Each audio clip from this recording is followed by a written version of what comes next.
Hello and welcome to the network service of the NTA. It's a beautiful Monday morning. And most of all, it's our pleasure to welcome you to the news at 10. I am Claire Adilabu Abdul Razak. And I am Ifoma Ojinta. Many thanks for joining us on the news live from NTA News 24 Studios, Abuja. Let's begin straight away with the headlines. Edo residents jubilate as Governor Godwin Obaseki wins second term in office. We are very happy. We thank Mohamed Buhari for giving free and fair election. We are very happy.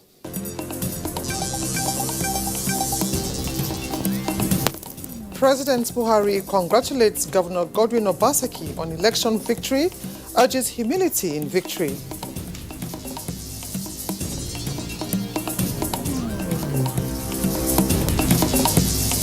NCDC confirms 97 new cases of COVID-19 in 11 states and the FCT.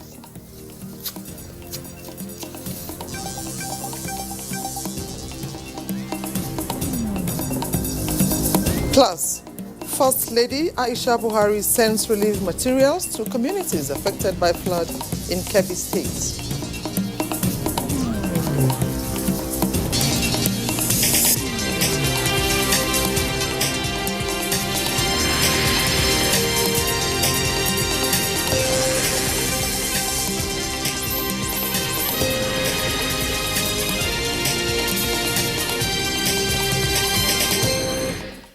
Let's begin from the villa where President Muhammadu Buhari has granted audience to his Ghanaian counterpart, Nana Akufo-Addo. State House correspondent Adamusambo reports that President Akufo-Addo, who was recently elected chairman of ECOWAS, came to Nigeria on a familiarization visit to the headquarters of the sub-regional organization in Abuja. President Buhari and the Ghanaian leader held talks behind closed doors that lasted about 1 hour, and details of their discussions were not made public. President Nana Akufo-Addo could not say much when confronted by NTA News.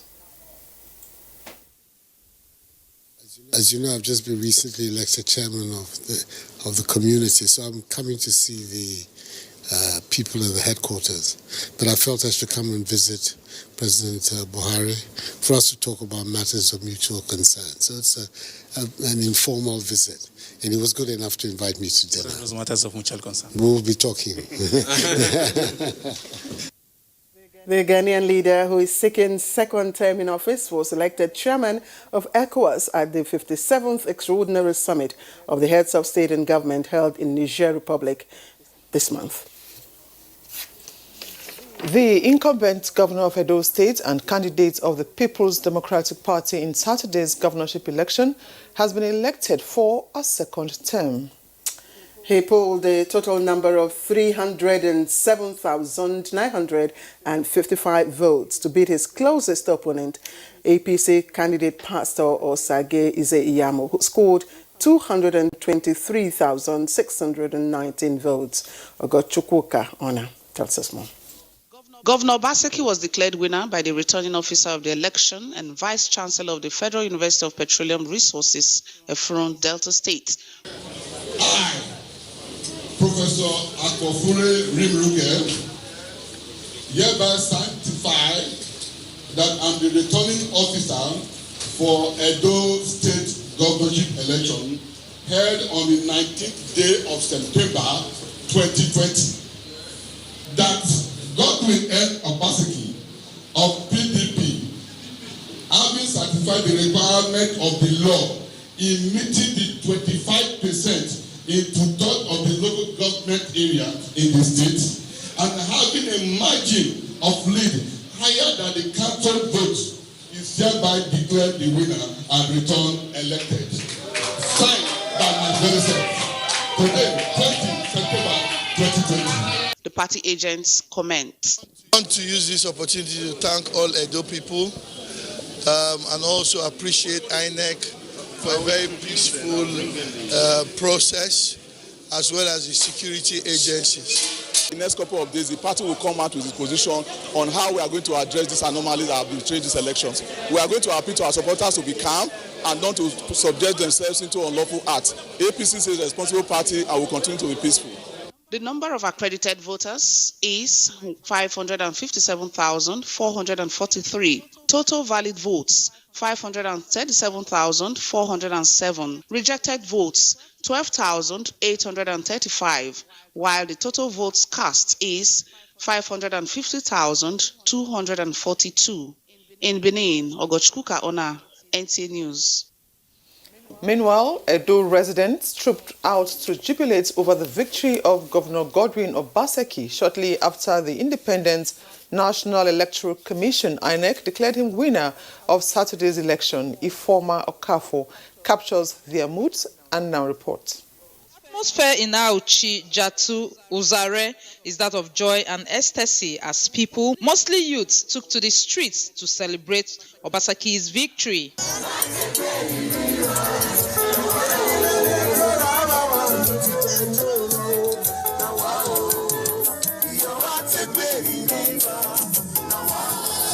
The mood was not different in Uruekbe, Edo Central Senatorial District.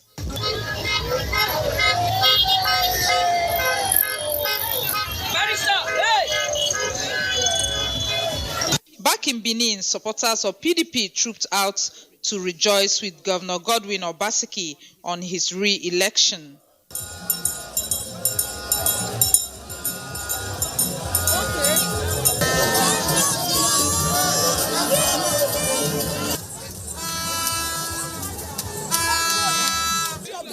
We are very happy. We thank Muhammad Buhari for giving free and fair election. We are very happy. Today, we have gained what is called political freedom. The expectation is that the winner will be magnanimous in victory. In Benin, Ifeoma Okafor, NTA News.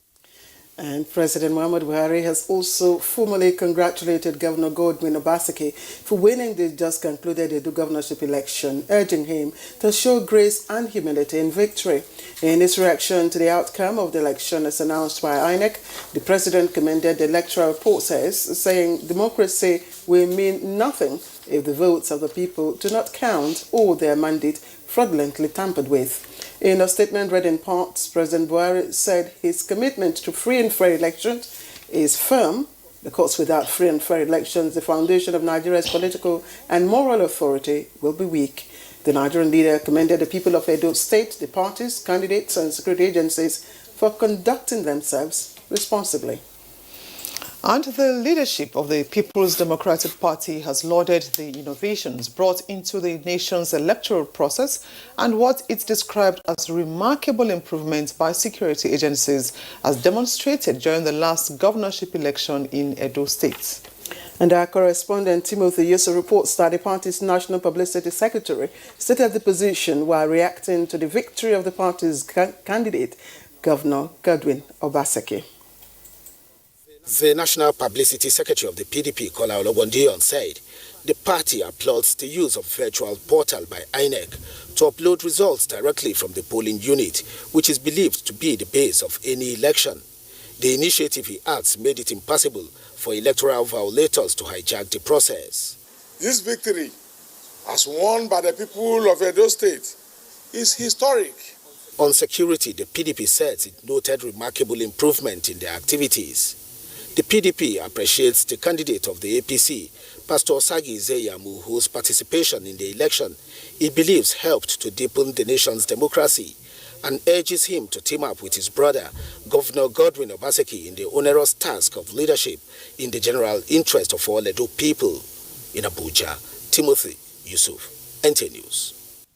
In the meantime, the All Progressives Congress APC has alleged foul play in the September 19th governorship election and called on party members to remain calm as party leaders are already studying the results to decide on next step. In a release signed by the chairman APC Media Campaign Council, John Meyaki, the party alleged illicit tampering with results to shore up PDP numbers and mark down APC's score. The party also frowned at what it terms arbitrary arrest of its local party members during the election and called on its members to stay calm, as the party will soon come up with its decision on the alleged electoral malpractice. And away from politics now to health matters, and new figures from the Nigeria Center for Disease Control (NCDC) shows that 97 new cases of the virus have been confirmed in Nigeria, now bringing the total number of confirmed cases to 57,242. Now, out of these 97 new cases, Lagos has 46, Kwara 12, Rivers 11, Adamawa, Niger, Ogun, and Osun states recorded 4 new cases each. Ekiti, Imo, and Kaduna also recorded 3 new cases each. Plateau State has 2 new cases, while the FCT has 1. Now, with 7,575 cases currently active, Lagos has a total number of 18,943 confirmed cases. The FCT has 5,551, while Oyo State, coming third, has so far recorded 3,231 COVID-19 cases. Now, 48,569 patients have been treated and discharged, while 1,098 deaths have been recorded so far. Meanwhile, as the fight against COVID-19 continues, Plateau State Governor Simon Bako Lalong has met with local government and traditional rulers with a view to addressing the high incidence of the disease. While addressing the meeting at the government house in Refi Jos, Governor Lalong said the next level of engagement requires that all stakeholders work together for better results, even as the state continues to work at bringing down the high prevalence rates that are recorded in mostly 2 local governments of the state, Jos North and Jos South. He said the meeting was crucial for the state to take stock of measures adopted so far and see what can be done to attain better response at the community level. The governor, however, said the biggest challenge remains the lack of compliance to guidelines and protocols, denials and resistance to contact tracing and testing by some individuals, which he solicited for the support and cooperation of community and traditional rulers to overcome these challenges. We need to curtail further spread of the disease by engaging our people to take personal responsibility for their health and the health of others. Many people are not using face masks, washing their hands, or maintaining social distance. As royal fathers, we expect you to lead in the next phase of our advocacy and sensitization to attain better compliance. We have trained teachers and principals, disinfected schools, and established task teams towards ensuring that all laid down protocols are observed. Once we finish with exit classes, we shall gradually cascade to other classes within secondary and primary levels. The success we record at these levels shall determine the reopening of tertiary institutions, all in a bid to guarantee the safety of our children and avoid resurgence. We hope that if all goes well, our schools should all reopen by the end of October. Algon Chairman Ezekiel Vulgap, Bongom Jos, Da Jacob Giambuba, and Commissioner for Health, Dr. Nimkong La Ndam, all stress the need for all citizens to support the government in tackling the virus and enhancing public safety. In the light of this is of course in consonance with his philosophy of inclusiveness, transparency, and accountability.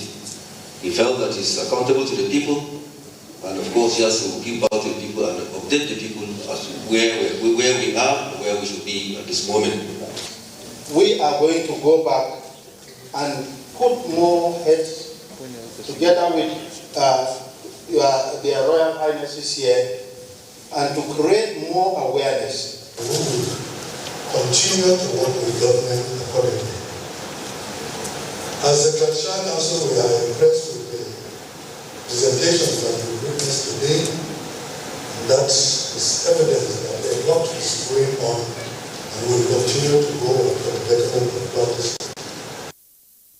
Chairman of the Plateau Research Committee on COVID-19, Professor Noel Wanang, said the committee has come up with 3 proposals that are undergoing scientific scrutiny at clinical level using 100% natural endowments of Plateau State in terms of herbs and medicinal components. You're watching the news at 10 here in NTA News 24 live on the network service of the NTA. We have more news to come, and that will include Shaping Peace together on International Day of Peace. How involved are you? More on these and other news when we return.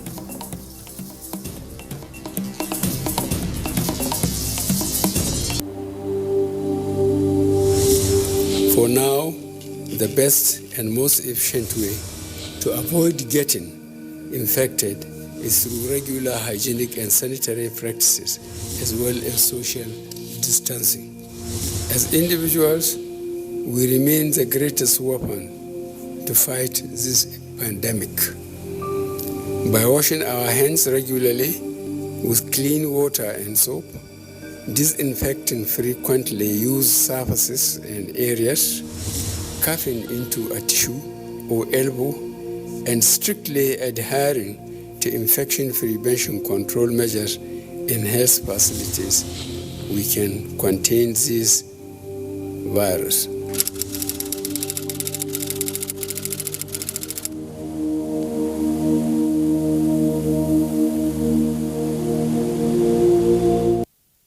Thanks for staying tuned.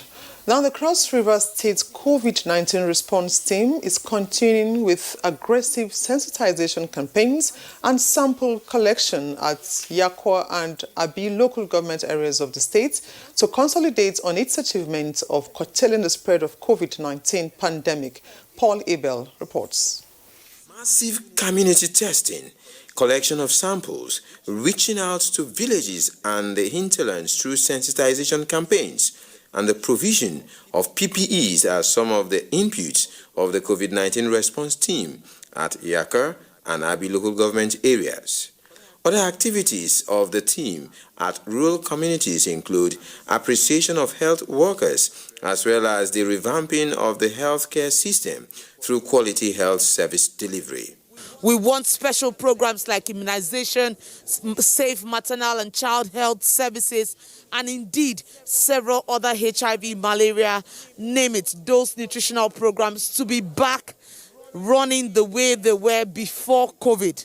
Our people sensitized and a lot of precaution that will be taken in order for them not to contact COVID. The visit also afforded the team the opportunity to inaugurate COVID-19 surveillance officers, sensitize market dwellers, distribute PPEs, and train health workers, civil servants, and traditional rulers to monitor compliance, especially as schools are expected to resume soon. In Calabar, Paul Abel, NTA News. Today is the 21st day of September 2020, and it is International Day of Peace, also known internationally as World Peace Day. It's a day devoted to strengthening the ideals of peace, both within and, of course, outside the world and peoples. That's right. At a time when violence and conflict is rampant, the International Day of Peace is seen as an inspiring reminder of what humanity can create when they work in peace together. And we have right here in the studio to discuss Peace Day and, of course, need for peace in the world, Zachary Momo Ismail, who's a lecturer with the Bayes University here in Abuja and also of the Department of International Relations and Diplomacy. Thank you, Ismail, for joining us on the news at 10. Thank you for having me. Okay, so international relations, you would agree with me, the concept of peace is not merely the absence of war. There are various perspectives to this concept. That the world is not at any military war. Does that call for celebration? Yes, I think it calls for celebration.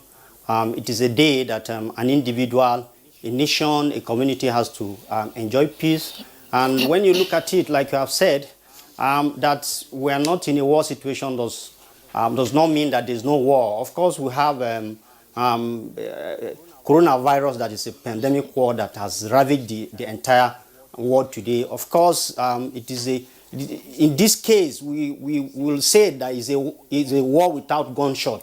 Of course, it is time for the international community, the nation, the individual to start calling for peace. And for UN General Assembly in 1981 to have set aside this very particular day on 21st September every year to celebrate the world peace. I think it is a very commendable one. It is a day that that should notify an individual and a nation and the world at large that living in peace is far better than being in crisis. Okay. Now, in a world so proliferated with pockets of violence and conflict, what is the best way to promote and maintain peace among all peoples? And why is peace sometimes so elusive? Well, the issue of conflict is part of human existence. You can never take it away. As long as we are an individual from different background, from different orientation, we have different color, different languages, different religion, automatically you expect that there should be conflict. But what is important to avoid conflict completely is not the issue here. What is important is for ability of nations, of an individual, of the international community to maintain this peace.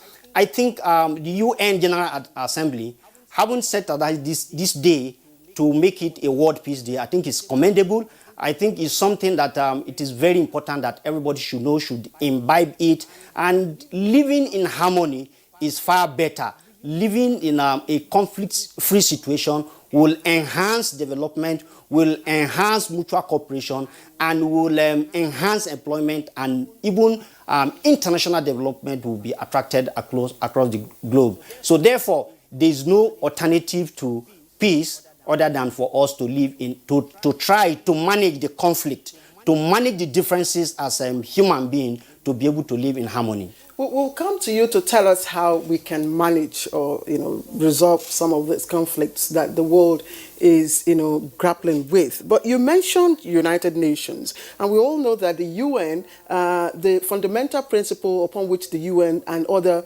regional instruments, regional bodies, like the ECOWAS, for instance, were created, was to promote and ensure and sustain peace. How much have, they, ECOWAS, UN, for instance, been able to play this role? Yes, in their own bit, ECOWAS have tried. The UN has also tried, and it's now left for the individual nations to manage the differences that occur between them.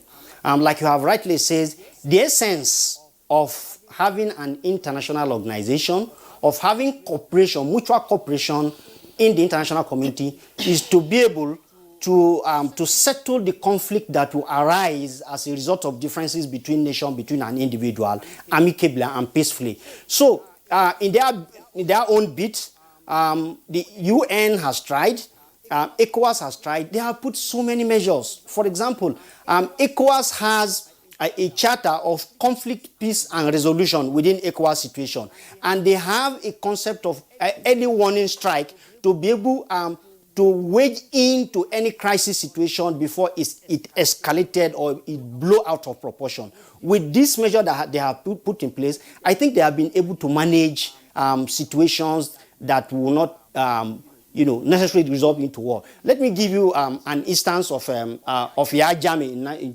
2008, 2018, for example, when he lost an election, and after conceding a defeat, he eventually said, no, he's not going to bow out. He's not ready to step down after losing an election. But what did ECOWAS do with their own peace keeping mission? They sent a delegation to talk to him, to give him a soft landing, and that eventually translated to the peace that we saw in. You don't even have to go far. Mali is the recent one, but however, no. Mali, you cannot just say we have victory in Mali first. I'm discussing the one that we have achieved a peace. We saw it.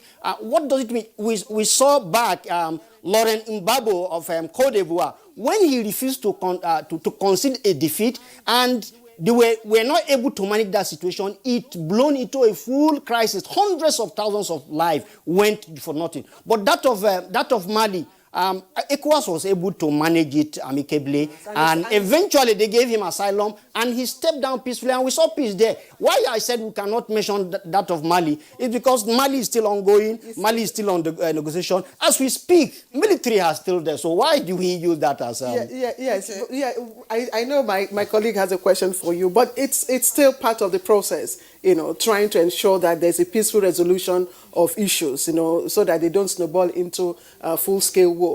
Ifeoma, you've got the next question. Okay, just tell us, what can we as individuals, do on our own part to make the world a more peaceful and also help promote peace in our societies? Thank you very much. It is an individual issue. It is a community issue. It's a nation issue. And it is a global issue. Coming back to your question, it is left for myself and you to resolve to amicably live in peace with yourself, with your family, with your neighbor, with your community, in the nation where we have multiple diversities in terms of culture, in terms of religion, in terms of ideological differences, to manage this so that it will not go out of proportion, it will not go out of hand. So it is a day that all of us has to resolve, not only at the international community or at the international society, we have to resolve to live peacefully with that of your neighbor that you always feel he or she causes trouble for you. So it is a day that we should be merry-make with ourselves, with our family, with our individual. Can somebody, and from individual level, can somebody just resolve and say, well, that person that we have not been talking for a while, I want to make peace with him. It all starts from us, please. Okay. Thank you very much, Zachary Momo Ismail, lecturer at Bees University, Abuja. We appreciate you for your contributions on the news at 10 this morning. Thank you for having me. All right, now, experts suggest entrepreneurship as a viable option of addressing unemployment in the country. Details on Business News with Comfort Amadou.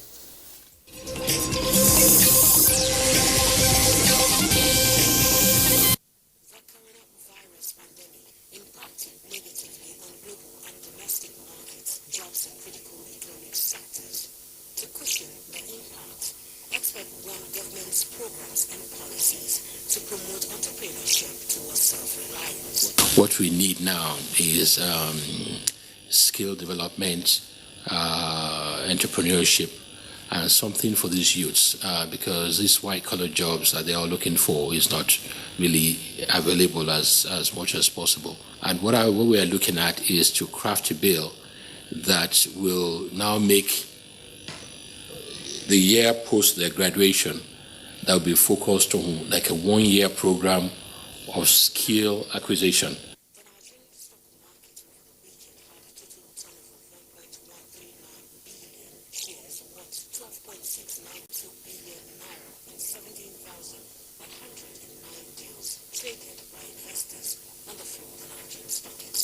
These gains have not been enough to obliterate the losses we had on Tuesday, Wednesday, and Thursday. So, as it were, the bears, had an upper hand. The week on week, we are recording a drop of about 0.08% in the all-share index. That should be expected.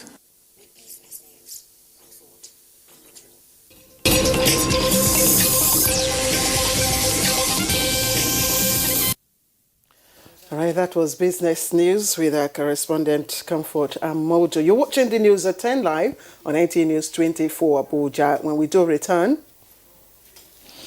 NEMA warns Osun State government and flood, calls for more proactive measures to minimize losses.